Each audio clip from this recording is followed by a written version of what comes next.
আপনি ঘুম থেকে উঠেই যখন ঘুম থেকে ওঠার দোয়া পড়বেন, আপনার অলসতার প্রথম গেট খুলে দেয় কে? ঘুম থেকে ওঠার দোয়াটা কি?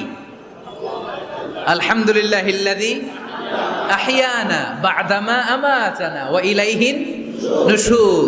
প্রশংসা সে আল্লাহ, যে আল্লাহ আমাদেরকে লম্বা একটা ঘুম শেষে, মৃত্যু শেষে আমাদেরকে ঘুম থেকে উঠালেন। এই দোয়াটা পড়ার সাথে সাথে শয়তান যে 3টা গিট মারছে, ওই 3টার একটা খুলে দেয় কে? Likey